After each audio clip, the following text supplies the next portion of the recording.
in the quiet corners of an ancient graveyard, where time had etched its sorrow into every moss-covered tombstone. A tiny black kitten huddled against the cold rain.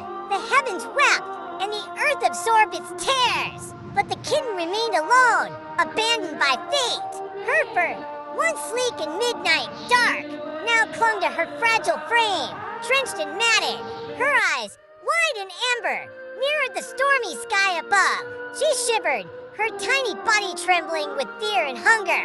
The graveyard whispered secrets to her, a chorus of forgotten souls who had once walked among the living.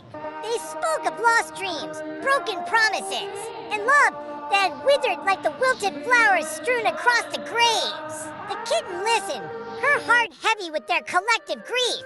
In the distance, a solitary raven perched on a crumbling headstone.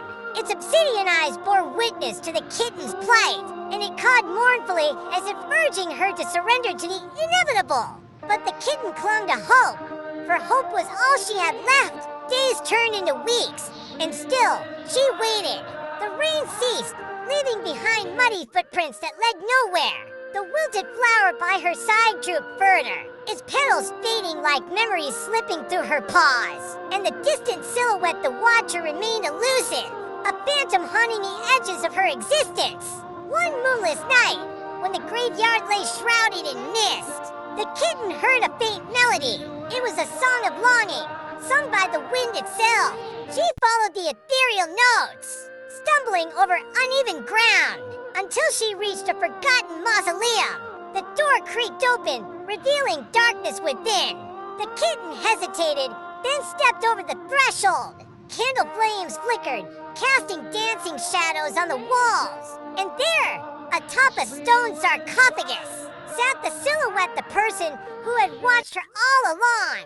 He was old, his face etched with lines deeper than the graves. His eyes held ancient sorrows, and when he spoke, his voice trembled like brittle leaves. "Little one," he said, "why do you weep?" The kitten blinked up at him, her hope rekindled. "I seek warmth," she whispered, "a place to belong." The old man nodded, and from his pocket, he produced a threadbare scarf. He wrapped it around her shivering form, and suddenly, the world felt less cold. "You remind me of someone," he murmured. "A lost love, perhaps, or a dream abandoned." The kitten nestled closer, her heartbeat sensing with his. "Tell me," she urged. "Tell me your story." And so, as rain tapped against the mausoleum's stained glass windows, the old man spoke. He spoke of a love that had burned like 1,000 suns, of promises whispered under moonlit skies.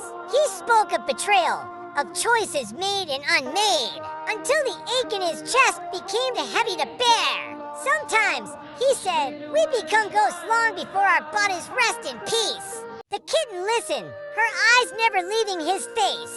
She understood now the graveyard held not only sorrow, but also the remnants of love, etched into stone and memory. As dawn approached, the old man's breath grew shallow. "Take my scarf," he said. "It carries the warmth of 1,000 yesterdays." And with those words, he faded, leaving the kitten cradling the worn fabric. She watched as he merged with the mist, becoming one with the graveyard's melancholy. From that day on, the kitten wandered the cemetery, her heart heavy but no longer alone. She sang the wind song, weaving her own tale of love and loss. And when the rain returned, she curled up on the old man's tombstone, the scarf wrapped around her like a fragile promise. For in that forgotten corner of the world, where the living and the departed intersected, the kitten found solace. And as the seasons changed, she whispered her gratitude to the raven, the wilted flower, and the distant silhouette, the guardian of stories untold.